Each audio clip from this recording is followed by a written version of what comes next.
Kaido is officially Russian. This explains also his drinking behavior.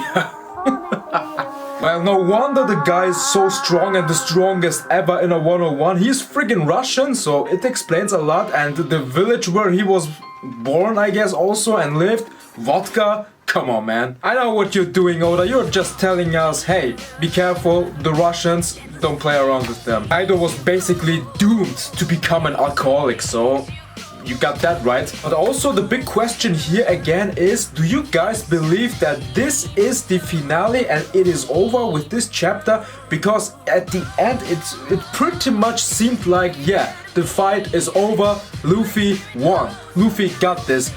But I don't know, I don't like that ending. I don't like the finishing blow, the finishing attack Luffy gave Kaido. It's just the same thing again when he defeated Doflamingo. It is the same pattern, the same defeat. So I don't know if Eiichiro Oda has something else in the pot for us. But on the other hand, we got the little flashback scenes at the end. Kaido's eyes completely in white, Luffy out of commission, Momonosuke out of commission. So it's like, maybe this is it. Maybe this is the end. But then my question is, do you like the ending? Do you think it is deserved? Do you think it is good in that way?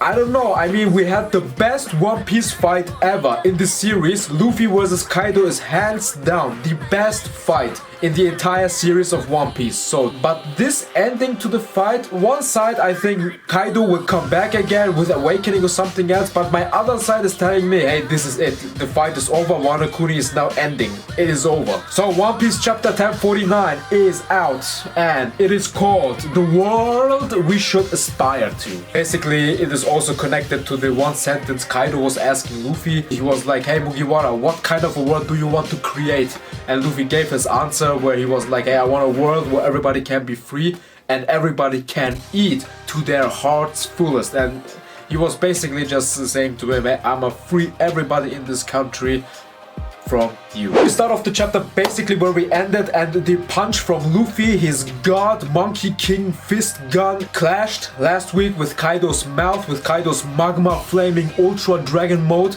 And with this chapter they are now clashing and you can see the King's lightning strikes coming out of them. Luffy using Ryo to shield his fist from Kaido's magma. And Kaido is telling Luffy, hey Mugiwara, well done, you fought well against me this long, but you will lose nonetheless. And there's no way you can change the world. Who the hell are you? Who do you think you are? You are not Roger. You are not Rocks. And then, ladies and gents, we got it. We got flashback territory. We got Kaido's flashback. Finally at the end. And Eiichiro Oda was pretty quick with this flashback. We see Kaido's childhood when he was 10 years old, and at the age of 10 he already destroyed folk. No wonder the guy is a beast and the strongest in 101. He, with 10 years old, he destroyed left and right. We see huge explosions, the people telling, oh, what the hell is this kid? He's so strong at the age of 10. And then we see a text bubble, it says 46 years ago in the village Vodka. 46 years ago, Kaido was 13 years old, he was a teenager, and even back then people were like, holy shit, boy, you're ridiculously strong. But our country, Vodka, needs to be independent, and we want to be part of the revelry, and we don't want to get executed by the world government, and therefore we have to give you away to the world government. You will become a marine now. And Kaido always hated the idea, I don't want to become a marine, kind of similar like to Luffy. And he was like, no, I'm not becoming a marine, I will not become a dog for the celestial dragons. So he also had that mindset, he also wanted to be free. But at the end of the day, he changed his mindset to the wrong direction, and he was like, brute force, dictator style, slaves, I'm going to do chaos and war, and this is the only way. So he had the mindset of freedom, but in the wrong direction, the horrible way, and you can see it in the flashback even. So the Marines come there, they take Kaido away, the villagers give him away, and the flashback continues. We can see Kaido's first bounty, 70 million berries, and I mean, it is not like holy shit, he is so much with 13 years of age, but still 70 million is good for a 13-year-old boy. The funny is how the Marines were saying, hey, Kaido escaped again, holy shit, we cannot tame that boy, he's too strong for us. And the other one is like, hey, don't worry, when he is hungry he will come back again. Oh yeah, right, he has nowhere to go and no food left. Okay, he will eventually come. So And that again also shows us, yes, Kaido got captured a lot, but he always got a way out. And the only one reason he returned back to the marine ships was because him being hungry. So yeah, there's that. Then we see the next text bubble and we are on the island of Behalf, the island where Blackbeard currently is, but back in the day it was Rocks the Zabak's island, and it is now 44 years ago in the past. So Kaido is currently 15 years old, and with 15 years he joined Rocks Pirates. We can see Whitebeard. Whitebeard should be 30 or 31 years old by that time, and he has his mustache and he's like, hey yo kid, I see you're strong but you're doing too much havoc here. And also my Captain Rocks, yeah, he wants to meet you, he wants to talk with you. So with 15 years old, he got into Rocks, and Rocks the Zabak himself was like, hey, I see you kid, you are joining my crew. Then again, the flashback is very fast paced, so we see the ship of Rocks Pirates, it seems, on the seas, and then Big Mom comes and we can see a silhouette in the back and she's like, hey Kaido, come on, we have to go to God Valley, things are getting huge there.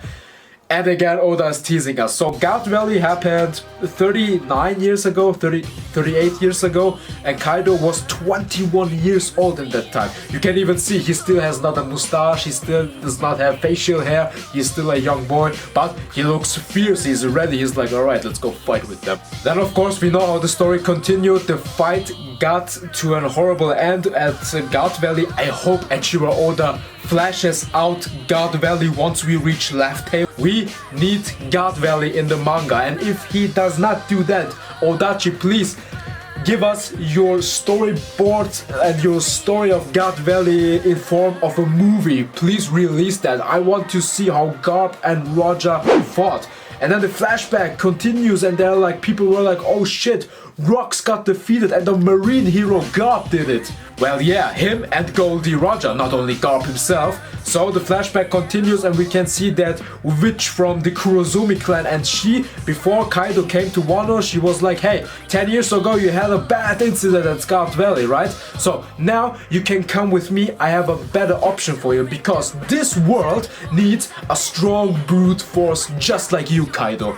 Only a strong force like you and only the strong will survive out there, and the future will be decided by weapons. And back then the Kurozumi were so deep within, back in the day even. They lured Kaido into Wano Kuni, hey, we got our man in there and he will be Shogun, you can do weapons, and Kairoseki, and you will be the best there is, so yeah. And we can see Kaido 31 years old and his facial hair started to grow. I like the design, it looks sick when he was younger. Eiichiro Oda fleshed out his designs from where he was a child, teenager, young man, adult, and so on. It's like crazy nice that we have all the designs from him now. Amazing was how the flashback then kinda wraps up in the middle of the chapter and we can see Kaido and King speaking, and then Kaido's like, hey, I heard my daughter Yamato was mentioning JoyBoy from somewhere, and I don't know how she knows that name, but she said JoyBoy will be the man who will free this country. And then Kaido's of course talking to King and he's like, hey yo King,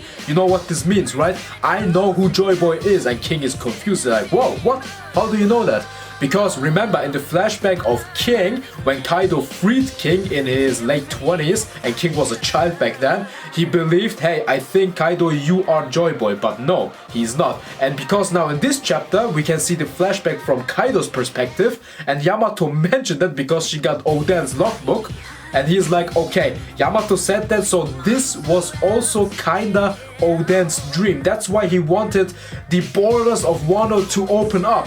Because I now know, Kaido says that, I now know who JoyBoy is. Yeah, the man who will defeat you.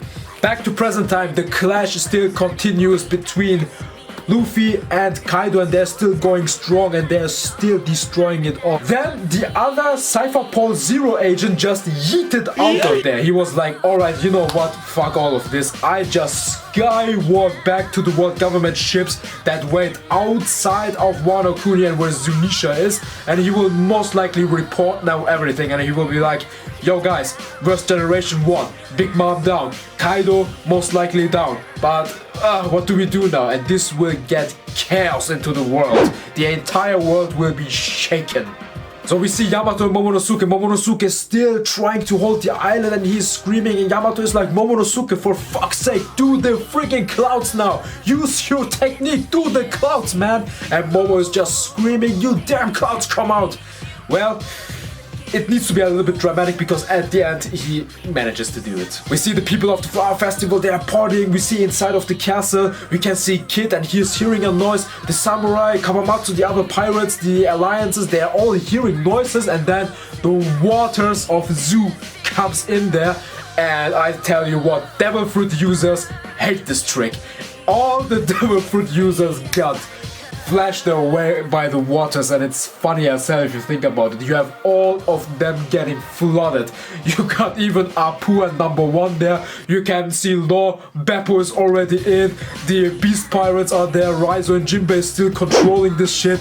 Brooke and Robin are there. Tama and Nami are reacting. They're like, holy shit, what is this? And we get this double spread page of the waters coming in, and there's all of the fires are now, they're gone. The fire is down. It is finally gone. We see a brief second of Sanji with the geisha girl and the little mouse. We can see Frankie still holding Zoro. Zoro the corpse, he's just lying there.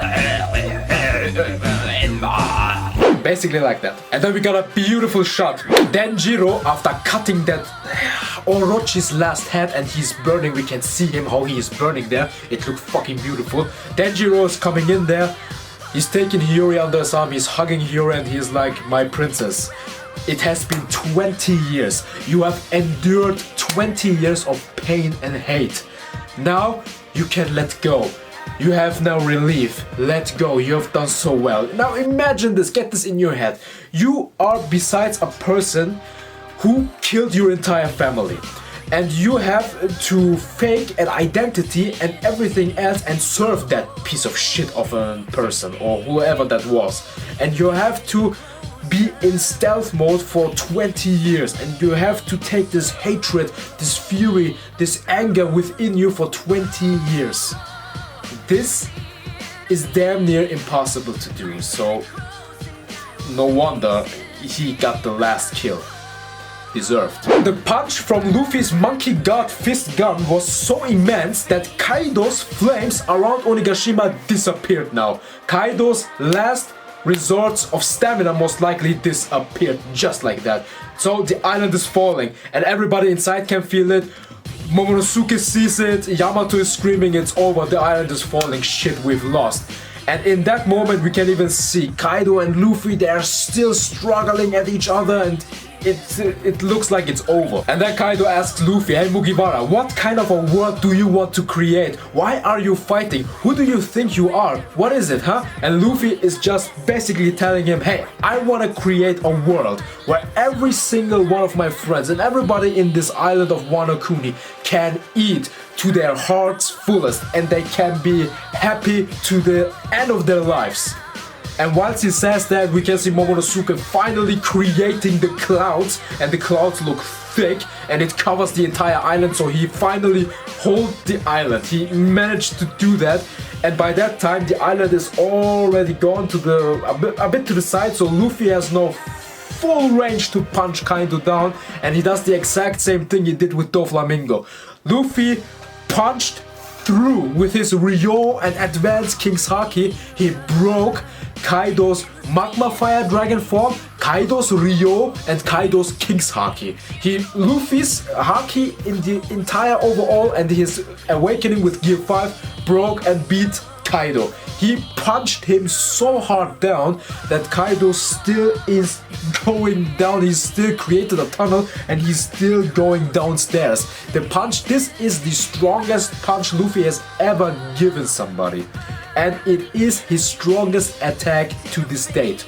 And this is now again the question, is Kaido with that defeated? Because we can see his eyes completely white out, and then we go into flashback territory. And the flashback we can see again Kaido with King, and he's telling him like, hey yo King, I know who JoyBoy is. JoyBoy will be the guy, the person, the man who will defeat me. And I'm like, how do you know that, Kaido? How do you know that JoyBoy will defeat you? Did Oden tell you something? But no, that cannot be. Did you read the luck book? Did you read Oden's book? No, you did not. So, why do you believe that?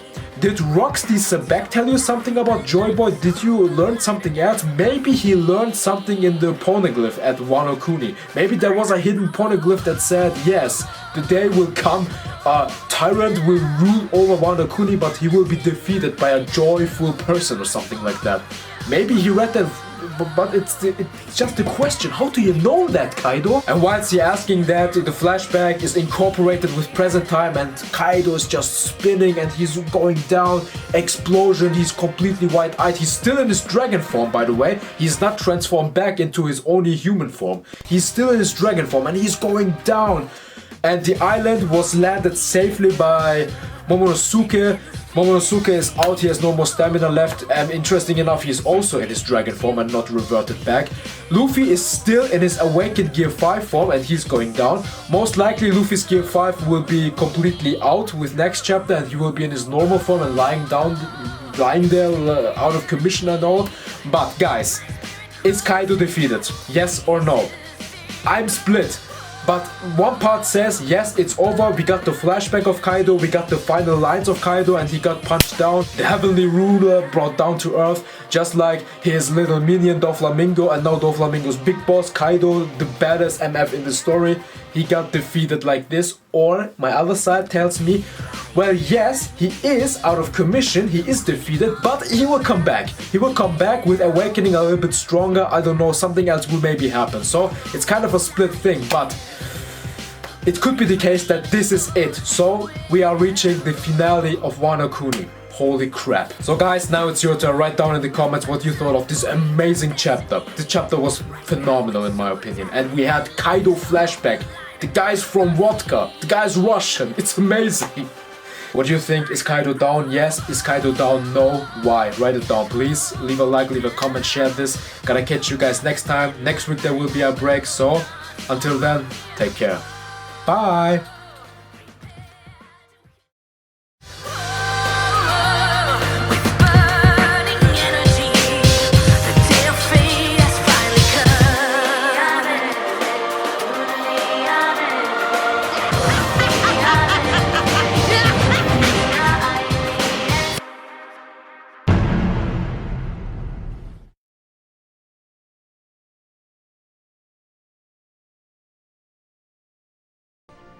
Was a hero.